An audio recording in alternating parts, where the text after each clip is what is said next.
On est en 1985.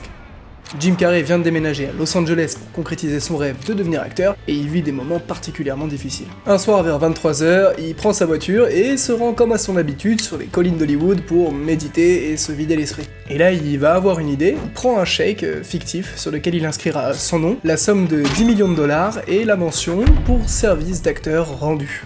Il va dater le chèque à Thanksgiving 1995 et se donner 10 ans pour l'encaisser.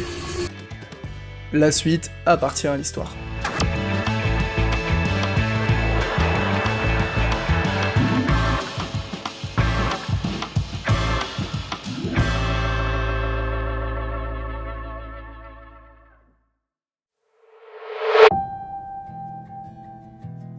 James Eugene Carrey, né le 17 janvier 1962 à Newmarket, c'est une petite ville en Ontario, au Canada, et c'est le cadet d'une famille de 4 enfants. Son père, c'est Percy Carrey, c'est un saxophoniste de jazz hyper doué, mais qui est contraint d'exercer un métier de comptable en parallèle pour subvenir aux besoins de la famille, puisque sa femme, Caitlin, est femme au foyer, s'occupe des 4 enfants et est soumise à une très grave maladie. En effet, Caitlin, elle est dépressive et accro aux antidouleurs, d'où le fait qu'elle ne puisse pas travailler. Jim, il va grandir dans une famille ultra catholique, et petit fun fact, mais il est originaire de Saint-Malo en Bretagne du côté de son père. Et d'ailleurs, son nom de famille à la base, il s'écrivait comme ça, Carré. Voilà, comme un carré. Comme je vous l'ai dit avant, la famille elle rencontre de grosses difficultés financières, le jazz ça paye pas, et comptable, c'est tout juste pour subvenir aux besoins d'une famille de 5 personnes. Et tout ça, ça va pas s'arranger, puisque dans les années 70, lorsque Jim il aura que 12 ans, Percy va perdre son emploi, et ça va plonger la famille dans une précarité encore plus extrême. Ils vont même devoir vivre dans une camionnette pendant un certain temps, avant de se retrouver tous ensemble, les enfants y compris, à travailler dans une usine de pneus en Ontario. Bon, jusqu'ici, l'enfance de Jim elle est pas terrible, mais lui, il reste ultra joyeux malgré tout. Il est conscient des difficultés que traverse sa famille, mais il prend tout au second degré, avec beaucoup d'humour, et il s'inspire de son père. Son père avait pour habitude de raconter des blagues à table le soir. Jim Carrey racontera plus tard que les invités partaient de chez lui pliés en deux, morts de rire, et du coup Jim ça va énormément l'inspirer, et c'est là où il va apprendre aussi à gérer le timing comique. Jim il est hyper actif, c'est le petit clown du fond de la classe là, il se fait remarquer, il imite ses profs en plein cours, il imite aussi des célébrités, et ça va commencer à rendre fou un petit peu ses professeurs. Bon, il va se faire souvent exclure de classe, et les profs ils arrivent pas à trouver une solution pour le canaliser. Alors un jour il y a un de ses profs qui va lui dire: écoute,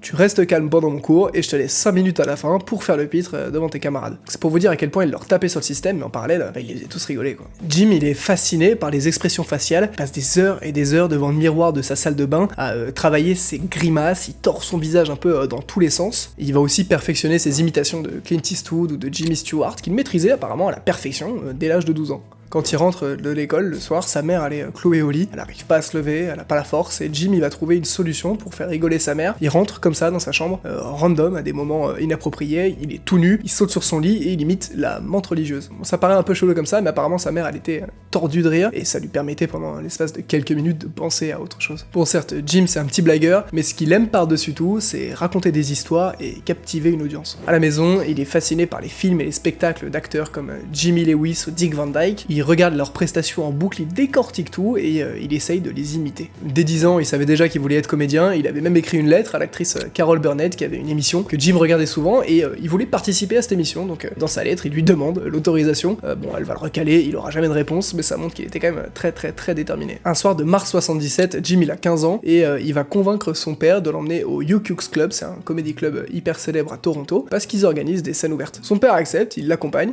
et puis Jim monte sur scène, il avait pas préparé grand chose, il fait des blagues, et là, comme vous pouvez vous en douter, c'était un énorme flop, franchement il a fait rire personne, il s'est fait huer, poussé à sortir de la salle, vraiment c'était l'humiliation totale pour lui à ce moment-là. Apparemment son humour était très particulier et vraiment ça n'a plu à personne. Quelques mois plus tard il va revenir mieux préparé que jamais, et ce trait de caractère là on va beaucoup en parler dans la vidéo, vous allez voir la résilience c'est quelque chose qui caractérise très bien son parcours, donc il revient, et là tout le monde rigole, il a réussi, ça y est, ça va lui conforter dans l'idée qu'il est au bon endroit, ça va lui donner énormément de motivation pour la suite. Je vous avais dit plus haut que son père était un peu un artiste raté, c'était un saxophoniste de jazz très talentueux, qui n'a jamais réussi à en faire son métier, mais c'est pas pour autant qu'il ne veut pas que son fils se lance sur une voie artistique, bien au contraire, c'est vraiment son premier fan, il est convaincu du talent de son fils, il va faire des heures avec lui en voiture à travers tout le pays pour l'amener à des scènes ouvertes, à des comédie clubs, et il va surtout le pousser à ne jamais abandonner son rêve. En 81, Jim il a 19 ans, il quitte Toronto et il emménage à Los Angeles. Son objectif est ultra clair, il veut devenir une star de cinéma. C'est une étape importante dans sa vie, il a que $1000 en poche, et même pas comment il a fait pour pour se trouver un appartement. Il passe ses journées en voiture à faire le tour de la ville pour trouver des comedy clubs qui pourraient potentiellement l'accueillir. Un jour, il va se rendre au Comedy Store, un comedy club ultra célèbre de la ville qui a accueilli des comédiens ultra talentueux comme Robin Williams ou Richard Pryor. Et il se trouve qu'ils organisent des scènes ouvertes et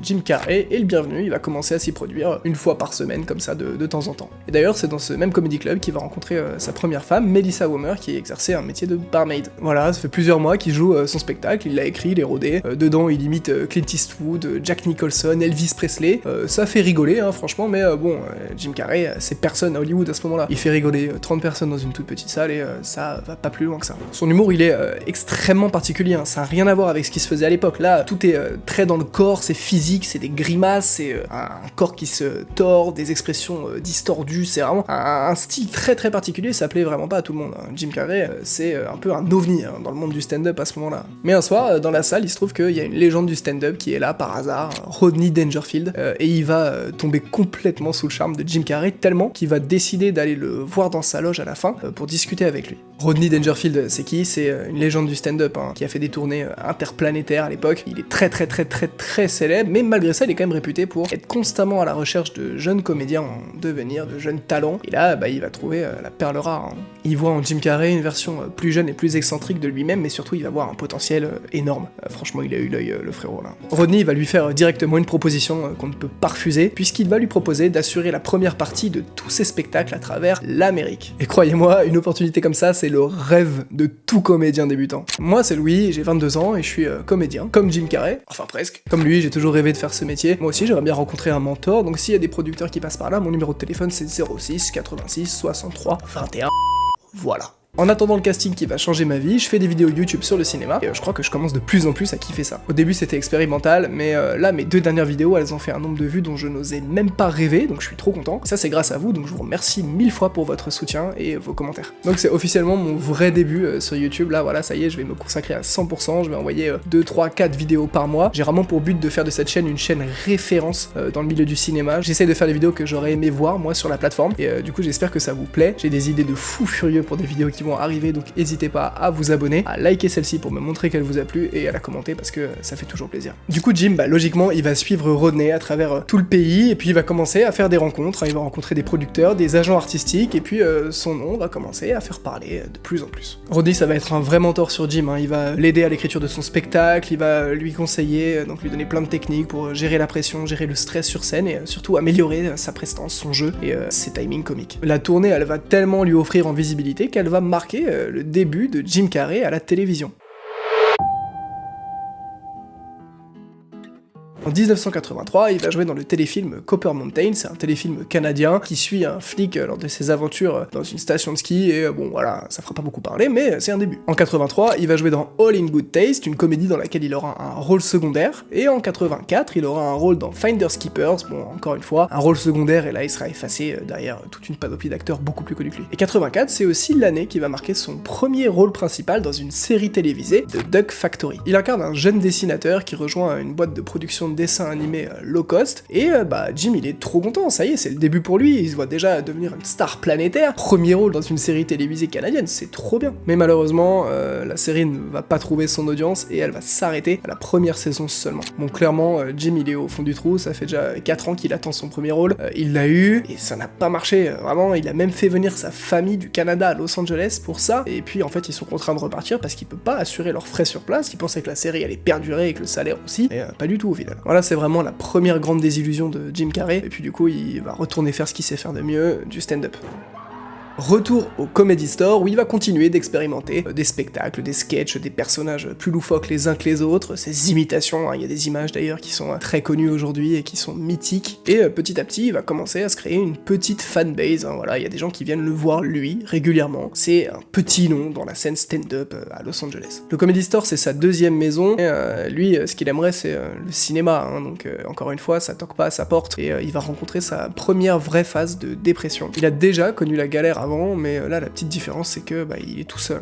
Il gagne pas très bien sa vie, il voit son rêve partir en fumée petit à petit et ça va le plonger dans une immense tristesse. Bon, malgré tout, il continue quand même les castings, dès qu'il y a une opportunité sur la ville, vous pouvez être sûr que vous allez le croiser, il y sera quoi qu'il arrive, et sa persévérance, elle va payer, parce qu'en 85, bonne nouvelle, enfin, il est rappelé par le réalisateur de la comédie d'horreur dramatique Once Bitten, qui a adoré sa performance lors du casting. Jim, il incarne le rôle de Mark Kendall, un adolescent naïf qui est suivi par une jeune vampire qui a besoin de son sang pour préserver sa jeunesse. Once Bitten, ça va plutôt bien marcher, bon, ça va pas s'ébruiter énormément, mais c'est un petit succès, et surtout Jim Carrey, il prouve qu'il peut porter un film sur ses épaules à lui tout seul. Mais là, il va passer la deuxième, voilà. Petit coup de boost dans sa carrière, en 86, il va jouer un rôle secondaire dans Peggy Sue Got Married de Francis Ford Coppola, quand même un très grand réalisateur. Et puis en parallèle, entre 87 et 88, il continue le stand-up, vraiment, il y est toutes les semaines, dès qu'il a du temps libre, c'est ce qu'il fait, il joue, il est sur scène. Mais là, ça prend de plus en plus, vraiment, il voit, là, il a une grosse base de fans quand même sur la ville, il commence à être assez connu, ça y est, vraiment, la machine est lancée. 87, c'est une année riche en émotions, parce qu'il va se marier avec Melissa, et ils vont avoir leur premier enfant, Jane Erin Carrey. En 88, nouveau film, Earth Girl Are Easy, où il joue un extraterrestre aux côtés de Jeff Goldblum, et en 89, il va voir arriver une opportunité qui va changer sa vie.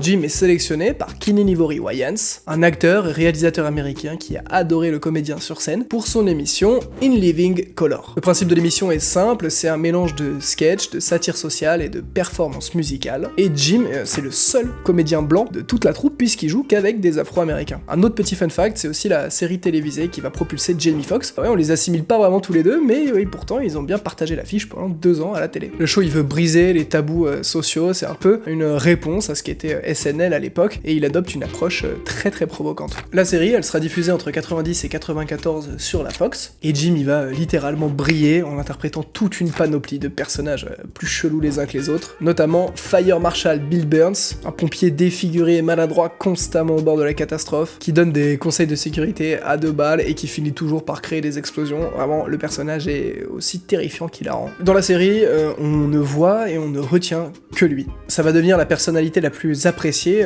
du show. Et puis là, dans la rue, il va plus pouvoir trop marcher sans qu'on le reconnaisse et son téléphone va se mettre à sonner de plus en plus. Bon, malgré ce premier vrai succès professionnel, sa vie perso va la rattraper. En 91, sa mère Caitlin va décéder et forcément ça va beaucoup impacter Jim qui perd celle qui lui a fait prendre conscience que l'humour pouvait être un moyen de se libérer l'esprit pendant quelques minutes. In Living Color prendra fin en 94 et il y a un mec, un réalisateur américain, Tom Shadyac, qui regarde l'émission tous les soirs. Et ça fait déjà quelques années qu'il bosse sur un scénario, l'histoire d'un détective spécialisé dans les crimes sur animaux. Bon, vous voyez le truc arriver, Tom Shadyac, il est impressionné par Jim Carrey, il le veut absolument pour interpréter le personnage principal de son film, le détective Ace Ventura. C'est un choix audacieux, parce qu'à l'époque, Jim, il était tout le temps snobé par les studios, qui jugeaient son humour un peu trop spécial, et du coup, ça se terminait tout le temps par des noms, il se faisait refouler de tous les castings. Mon Jim, il est comme un fou, il adore le scénario, il voit vraiment ça comme une opportunité de faire exploser son image au cinéma, donc il fonce tête baissée. Bon, Tom Shadyac, il va quand même batailler un peu avec le studio Morgan Creek Productions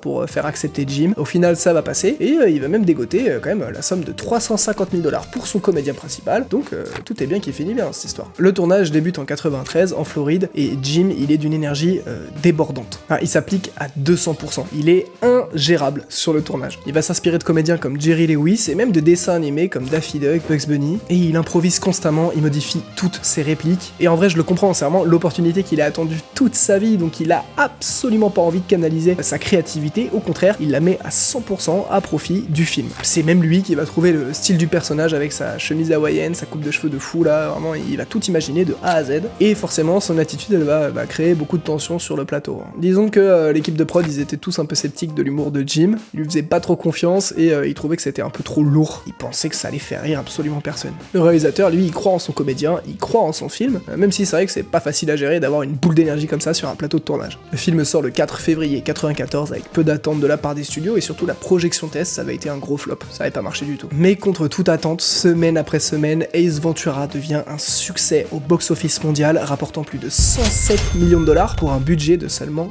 15 millions. Le personnage d'Ace Ventura devient culte, ses répliques sont répétées dans toutes les cours de récré du continent, ans, c'est un truc de fou. Bah ça y est, après des années de persévérance, le succès toque enfin pour de vrai à sa porte, et sa façon de jouer la comédie ne ressemble à rien de ce qu'on pouvait voir à l'époque. Jim Carrey va marquer les esprits de tous ceux qui l'a fait rigoler avec Ace Ventura, et logiquement le triomphe du film va rapidement lui ouvrir de nombreuses portes. Quelques mois après la sortie du film, il se voit proposer un rôle dans un projet très ambitieux, The Mask, basé sur une série de comics sombre et violente appelée Dark Horse Comics, imaginée par Mike Richardson, et les producteurs du film voulaient en faire un film d'horreur, mais au final ils se sont réorientés sur une comédie familiale légère. Le film suit Stanley Ipkiss, un employé de banque malchanceux et poissard qui va trouver un masque ancien, capable de transformer son porteur en une figure excentrique et dotée de super pouvoirs. Bob Engelman, le producteur du film, il flash sur Jim Carrey après avoir vu In Living Color et Ace Ventura, et il veut absolument que ce soit lui dans le premier rôle, parce que le style cartoonesque du personnage et son humour colle parfaitement à ce qu'ils imaginaient de The Mask. Jimmy va accepter pour un cachet relativement maigre, 450 000 $. Alors oui, c'est un cachet maigre, compte tenu du succès d'Ace Ventura, mais Jimmy s'en fout, lui il fait pas ça pour l'argent, il veut juste se montrer, faire rire, c'est ce qui l'anime depuis qu'il est petit. Jimmy va bosser comme un fou sur le personnage, il va s'inspirer de dessins animés encore une fois, Tex Avery, Bugs Bunny, Daffy Duck. Il va énormément travailler ses expressions faciales et ses grimaces. Et il va même faire renvoyer une petite partie de l'équipe chargée des effets spéciaux, parce qu'ils n'ont pas besoin de CGI tellement il arrive à tordre son visage dans tous les sens. On pensait même pas qu'un humain était capable de ça, finalement. Essayez chez vous de reproduire les expressions faciales de Jim Carrey, vous allez voir, vous allez pas y arriver. C'est un don, littéralement. Le tournage a lieu à Los Angeles et le réalisateur Chuck Russell, il va donner entière carte blanche. Jim Carrey, il fait ce qu'il veut, il peut improviser autant qu'il veut. Il a compris que c'était comme ça que le comédien fonctionnait. Jim, il va imaginer des scènes entières, notamment toute la scène musicale avec les policiers, où The Mask danse, Sancho de Cuba, pour ceux qui ont la ref. Tout ça, ça sort de la tête du comédien. Je suis Sancho de Cuba, j'ai le Sancho pour la rumba.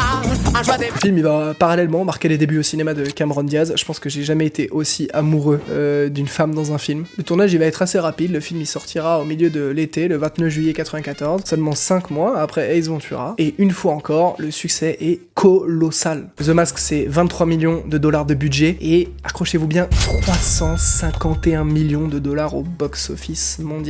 Pour résumer, le mec est inconnu, il fait 2 films en 5 mois et c'est 2 des plus gros classiques du cinéma comique de tous les temps en fait. Il est trop fort. Je sais pas si on se rend compte de l'impact de Jim Carrey à Hollywood à ce moment-là, mais c'est immense. En un an, il va devenir une superstar mondiale alors qu'il y a quelques mois, on le recalait à presque tous ses castings. C'est un truc de fou. Et l'année 94 n'est pas terminée, accrochez-vous bien, parce que ce qui va arriver là, c'est une dinguerie absolue. Peter et Bobby Farrelly, c'est 2 frères réalisateurs qui viennent de signer pour leur premier film qui suit les aventures de 2 abrutis dans une petite province. Le film s'appellera Dumb and Dumber, vous l'aurez deviné, et les réalisateurs sont eux aussi amoureux du talent de Jim Carrey. Ils le veulent absolument dans le film, et ils vont même lui proposer 10 millions de dollars. Jim Carrey, il accepte, logiquement. Il va jouer aux côtés de Jeff Daniels. Jeff Daniels, c'est un acteur de film dramatique, il fait pas du tout ce genre de film à l'époque. Ce qui est même fou, c'est la différence de salaire entre les deux, parce que Jeff Daniels, il va toucher 50 000 $, Jim Carrey 10 millions, Jeff Daniels 50 000. Il veut essayer autre chose que ce qu'il fait d'habitude, donc voilà. Et puis il y a une bonne alchimie aussi entre les deux comédiens. Tout s'est bien passé lors des castings, donc pourquoi pas en fait. Bon, du coup, vous avez compris, Jim Carrey, il improvise à chaque fois, il modifie tout le scénario, toutes les répliques, toutes les scènes, et ça va pas du tout plaire à Jeff Daniels. C'est méthode acting, il est pas fan du tout de ce que fait Jim Carrey, et cette petite rivalité là, elle va quand même bien marcher et alimenter leurs 2 personnages. Dumb and Dumber, ça sort le 16 décembre 94, et encore une fois, succès mondial, tout le monde connaît Dumb and Dumber, 17 millions de budget, 250 millions de dollars au box-office, Jim Carrey transforme tout les films dans lesquels il joue en machine à cash. C'est-à-dire que avoir Jim Carrey dans son film à l'époque, c'est comme jouer au loto en ayant déjà les numéros. Vous êtes sûr que le film sera bankable. Jim Carrey, en 94, il sort 3 succès mondiaux. Il n'y a pas beaucoup d'acteurs qui peuvent s'en vanter, il n'y a pas beaucoup d'acteurs qui ont fait ça même dans l'histoire. C'est juste un génie. Il a enfin l'opportunité de le montrer au monde. Le public est fan, il l'adore, il calcule plus aucun autre acteur ou actrice comique à côté, tout le monde ne voit que Jim Carrey. Et l'histoire est belle parce que ce fameux chèque fictif dont je vous parle dans l'introduction de la vidéo, il va l'encaisser après les succès de The Mask, Ace Ventura et Dumb and Dumber. Il s'était promis d'encaisser le chèque avant Thanksgiving 1995, souvenez-vous, et on est en 1994. Il a commencé sa carrière en 1980, ça fait 14 ans. Il a encaissé le chèque en une seule année, donc entre les deux, il y a eu 14 ans de persévérance, 14 ans de refus, 14 ans d'humiliation, 14 ans à continuer à rêver et à ne rien lâcher. So didn't you write yourself a check? I heard that you did. Is that true? I wrote myself a check for $10 million for acting services rendered, and I gave myself 5 years, or 3 years maybe, and I dated at Thanksgiving 1995. and I put it in my wallet, and I kept it there, and it deteriorated and stuff. But then, just before Thanksgiving 1995, I found out that I was going to make $10 million on, I think it was Dumb and Dumber. Maybe. Dumb and Dumber, yeah. So you visualize yourself like... 94, le père de Jim, qui avait dû renoncer à sa carrière artistique pour subvenir aux besoins de sa famille, va décéder. Ce qui est beau dans tout ça, c'est que peu de temps avant sa mort, il va quand même pouvoir voir le succès de Jim. Il sait qu'il est arrivé là où il voulait arriver, il sait que son rêve est en train de se réaliser. Le rêve de ce petit enfant hyperactif qui conduisait à tous les quatre coins du pays pour faire la moindre scène ouverte, bah voilà, c'est en train d'arriver, la boucle est bouclée. Jim l'a fait, il réalise leur rêve à tous les deux pendant que son père s'en va doucement. Et afin d'apporter une dernière touche d'émotion à cette histoire déjà assez extraordinaire, Jim il va glisser ce fameux chèque fictif qu'il avait dans son portefeuille pendant ses 14 ans de galère dans le cercueil de son père en guise d'hommage et de remerciement.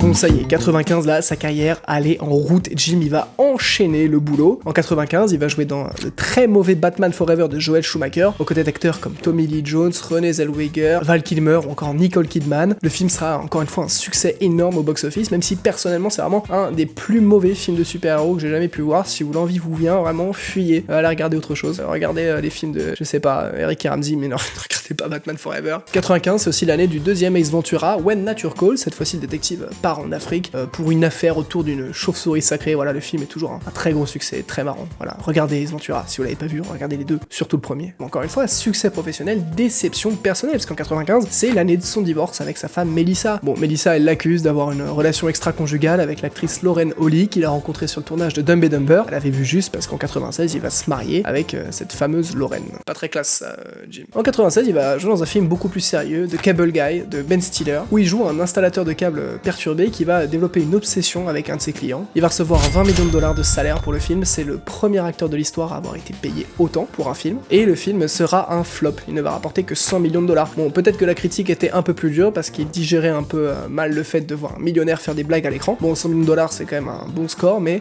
pour Hollywood, ça reste pas terrible. Qu'est-ce que ça veut dire en fait? C'est un registre différent, c'est une des premières fois que Jim il s'essaye à autre chose que la comédie, donc quelle leçon doit-il en tirer? Ça n'a pas marché, est-ce que c'est de sa faute? On saura jamais, est-ce que le scénario était pas assez bien? Voilà, c'est un débat. Bon, malgré le succès de Cable Guy, Tom Shadyac va le recontacter pour un nouveau film. Pour ceux qui n'ont pas suivi, Tom Shadyac c'est le réalisateur de Ace Ventura, et le film s'appellera Liar Liar, Menteur Menteur pour les Français. Bon, Liar Liar, encore une fois, gros succès au box-office, 302 millions de dollars, et la première nomination de Jim au Golden Globe. Bon, jusqu'ici, Jim, il excelle dans la comédie, mais il est très peu contacté pour d'autres registres. Surtout depuis l'échec de The Cable Guy, où il avait tenté un rôle un peu plus sérieux. Mais en 98, Peter Weir et Andrew Niccol écrivent une satire sociale, explorant la vie d'un homme dont toute l'existence est diffusée à la télévision comme dans une télé-réalité. Le ton du film oscille entre comédie, drame et introspection, nécessitant un acteur capable de maîtriser ses nuances. Pour Jim, c'est l'opportunité ou jamais d'élargir sa palette, et surtout, il est vraiment conquis, et il adore le scénario, il adore cette idée-là, donc il va se donner à fond comme d'habitude. Peter Weir, il va adopter un style assez innovant, avec des angles de caméra peu communs, pour simuler l'effet de télé-réalité à l'intérieur du film, et ça va donner une expérience unique aux spectateurs qui peuvent vraiment s'immerger dans la vie de Truman. Le film sortira le 5 juin 1998, et la performance de Jim Carrey, elle va faire beaucoup parler. Il est subtil, touchant, et surtout, il révèle une profondeur que peu de gens savaient qu'il possédait. Et il va recevoir son premier Golden Globe pour le film. And the winner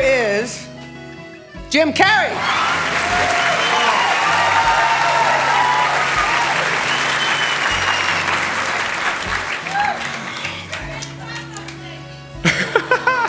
Cammy, this is serious. It's gonna be so hard to talk out of my ass after this. I'd like to thank my family, especially my beautiful daughter Jane, my mother and father. On savait qu'il était doué, on sait que c'est un génie, mais là, c'est l'apogée de son art. Il peut tout jouer, il est fermé à aucun style, c'est juste un génie, en fait. Truman Show sera considéré comme un chef-d'œuvre, et pour beaucoup de gens, c'est la meilleure prestation de Jim Carrey, tout film confondu.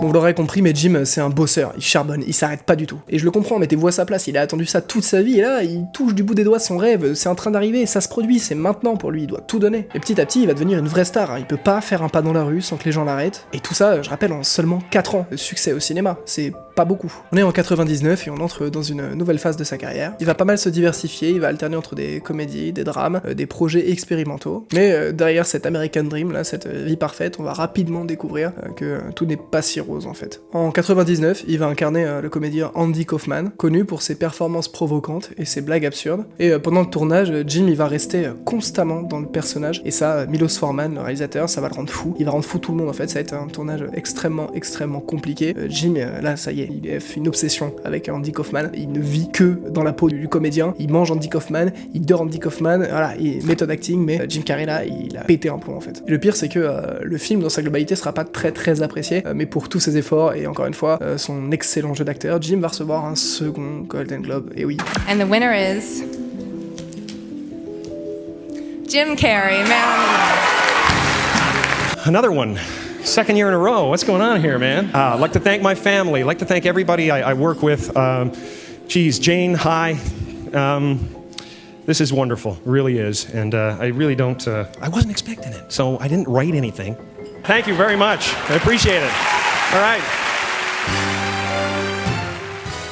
En 2000, il va enchaîner avec un film de Ron Howard, un film que je pense beaucoup d'entre vous ont vu, où il va incarner une créature fictive, aigrie, qui a pour unique but de gâcher Noël, le Grinch. Bon, pour ce film, il va expérimenter un processus de maquillage extrêmement éprouvant, 8 heures de maquillage par jour. C'est une expérience qu'il compare littéralement à de la torture. Il va même faire appel à un coach formé pour aider les agents de la CIA à résister aux interrogatoires, c'est pour vous dire le niveau de difficulté du truc. Une fois de plus, sa prestation est mémorable, de toute façon, voilà, on a compris à chaque fois qu'il touche quelque chose, c'est génial. Bon, le film sera un succès, 345 millions de dollars au box-office mondial, mais pour une fois, Jim il va se dire tiens, ça va pas trop là, j'ai pas trop le moral, je suis un peu fatigué, je bois du noir, il y a quelque chose qui va pas. Il sort d'un divorce difficile avec sa deuxième femme, Lauren Holly, et malgré sa relation avec l'actrice Renée Zellweger, il se sent extrêmement seul. Petit à petit, il va faire un constat, alors certes, il est très riche, très célèbre, mais il ressent un vide qui sera amplifié par la sensation que le succès ne lui a pas apporté le bonheur qu'il espérait. Dans une interview, il qualifiera sa dépression comme l'absence de toute lumière intérieure, et il ressent une grosse pression causée par le fait que son image de clown lui colle à la peau. Il se dit qu'il n'a pas le droit d'être triste, qu'il est sur Terre pour faire rire les gens, mais ses pensées obscures vont finir par prendre le dessus. Petit à petit, il va se retirer de ses amis et de sa famille, il va plus trop les voir, il va limiter ses apparitions en public, et il va se concentrer sur des réflexions introspectives et sur sa santé mentale qui est au plus bas à l'époque. Il ressent une grosse perte d'intérêt pour ce qui l'animait avant,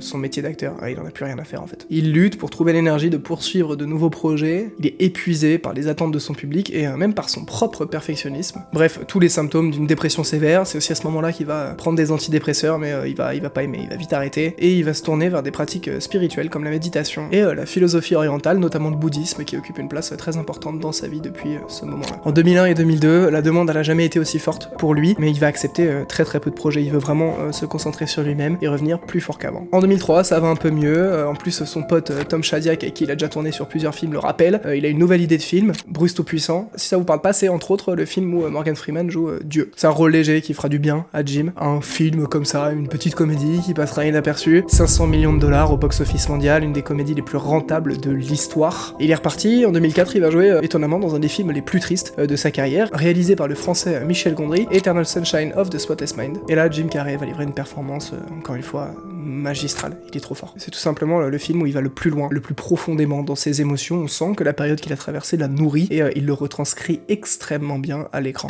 I wish you'd stayed. I wish I'd stayed too. Now I wish I'd stayed. I wish I'd done a lot of things. I wish I'd stayed. I love you.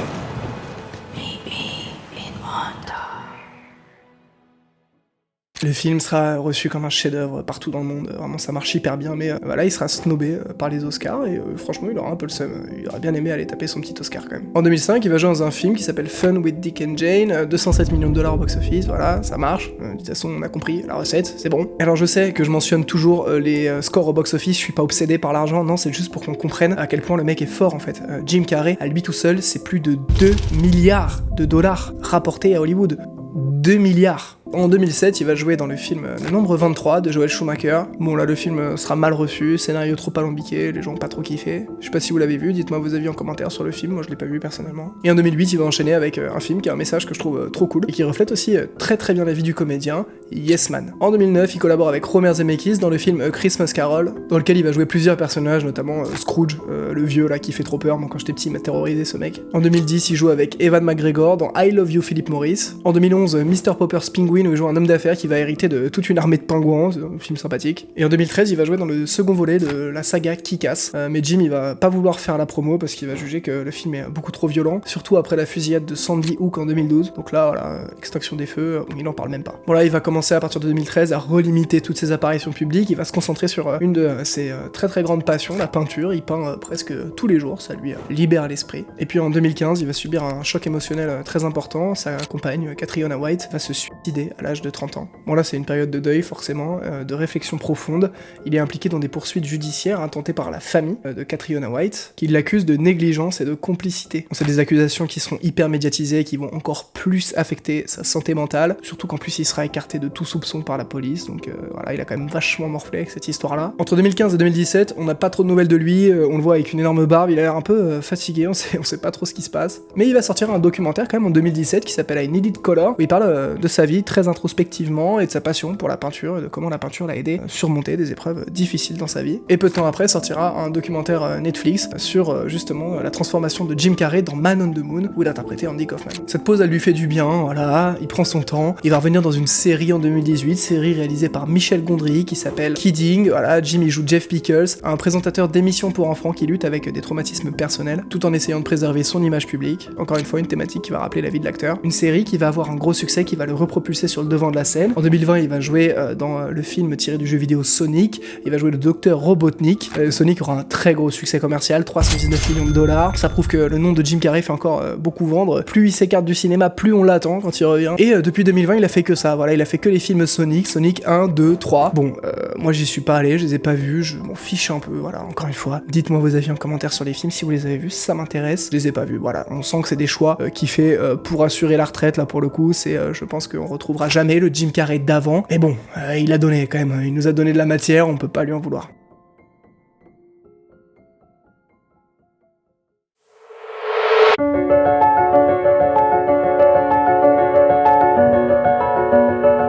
Bon, comme on a pu voir dans la vidéo, Jim Carrey a une carrière absolument immense. C'est un des plus grands acteurs d'Hollywood, il est considéré comme un des hommes les plus drôles de la planète. Et surtout, il a un parcours de vie hyper inspirant. Mais ce qui fait sa singularité, c'est le contraste entre ce qu'il montre dans les films et ce qu'il est vraiment intérieurement. On va chercher à comprendre ensemble ce qui se cache vraiment derrière cette envie de faire rire le monde. Et la vie de Jim Carrey peut être résumée en une seule question: qui suis-je vraiment? Il a passé sa vie à la quête de sa personnalité, en se brisant en morceaux à travers des rôles plus absurdes les uns que les autres, toujours dans l'unique but de noyer cette profonde tristesse qu'il ressent depuis l'enfance. Il a toujours voulu comprendre pourquoi il en est arrivé là, comprendre ce qui l'a vraiment motivé à faire ce métier, comprendre pourquoi lui, pourquoi sa réussite elle a été un tel miracle compte tenu d'où il vient, comprendre qui est Jim Carrey. Est-ce un avatar créé uniquement pour faire rire? Une partie de lui qui renie ses réelles émotions et qui se cache derrière un masque pour ne pas les affronter? Est-ce l'enfant en lui qui rêvait de devenir comédien, qui s'est figé dans le temps et qui lui a soufflé à l'oreille toute sa vie d'être reconnaissant de ce qui lui arrive et de rendre aux gens ce qu'il lui donne en s'effaçant derrière un personnage qu'il n'est pas vraiment? Il dira cette phrase à propos de la dépression que je trouve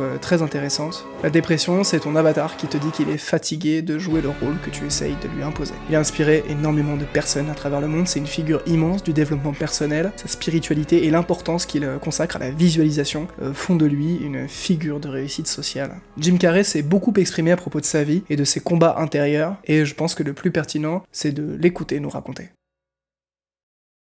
Sometimes I think that's the only thing that's important, really. You know, it's just letting each other know we're here, reminding each other that we're part of a larger self. I used to think Jim Carrey is all that I was. Just a flickering light, a dancing shadow, the great nothing masquerading as something you can name. Seeking shelter in caves and foxholes dug out hastily, an archer searching for his target in the mirror, wounded only by my own arrows, begging to be enslaved, pleading for my chains, blinded by longing and tripping over paradise.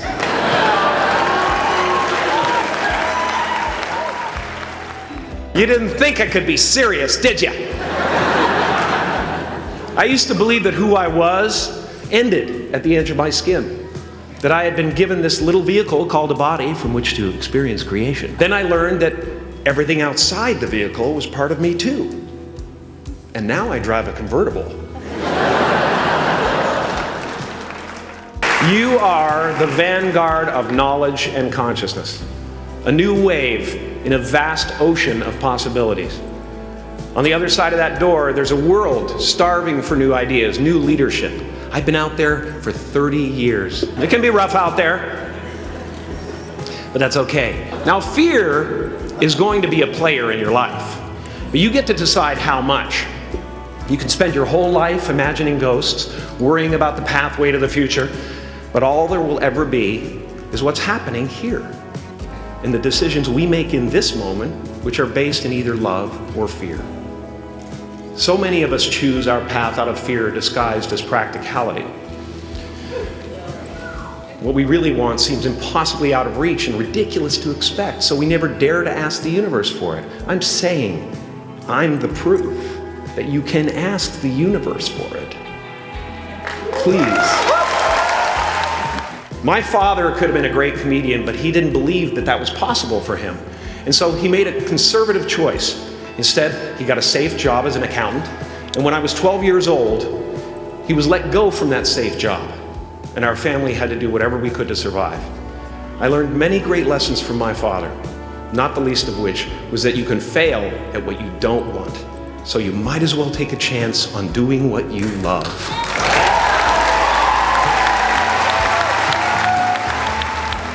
You know, I watched the effect of my father's love and humor and how it altered the world around me. And I thought, that's something to do. That's something worth my time.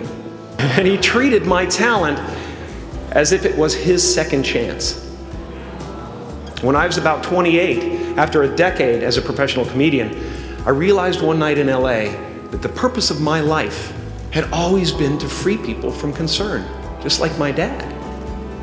And when I realized this, I dubbed my new devotion the Church of Freedom from Concern.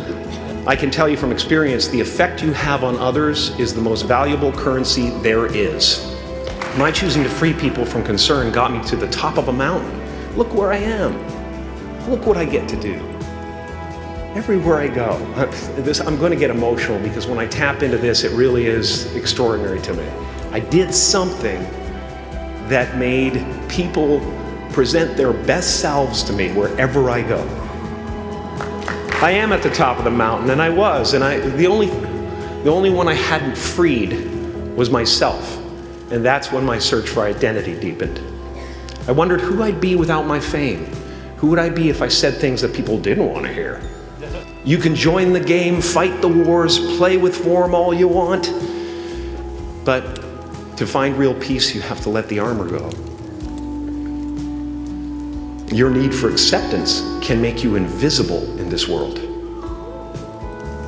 Don't let anything stand in the way of the light that shines through this form. Risk being seen in all of your glory. I've often said that I wished people could realize all their dreams and wealth and fame, and so that they could see that it's not where you're going to find your sense of completion. Like many of you, I was concerned about going out into the world and doing something bigger than myself, until someone smarter than myself made me realize that there is nothing bigger than myself. Are you going to look at a person like me and say, how could we ever hope to reach those kind of heights, Jim? This is the voice of the ego. And if you listen to it, there will always be someone who's doing better than you. No matter what you gain, ego will not let you rest. It will tell you that you cannot stop until you've left an indelible mark on the earth, until you've achieved immortality. How tricky is this ego that it would tempt us with the promise of something we already possess? I just want you to relax. You know, that's my job. Relax and dream up a good life. And when I say life doesn't happen to you, it happens for you, I really don't know if that's true. I'm just making a conscious choice to perceive challenges as something beneficial so that I can deal with them in the most productive way. You'll come up with your own style. That's part of the fun. Oh, and why not take a chance on faith as well? Not religion, but faith. Not hope, but faith. I don't believe in hope. Hope is a beggar. Hope walks through the fire and faith leaps over it. You are ready and able to do beautiful things in this world. And after you walk through those doors today, you will only ever have two choices, love or fear. Choose love, and don't ever let fear turn you against your playful heart. Thank you so much. Thank you, Miguel. I'm so honored. Thank you.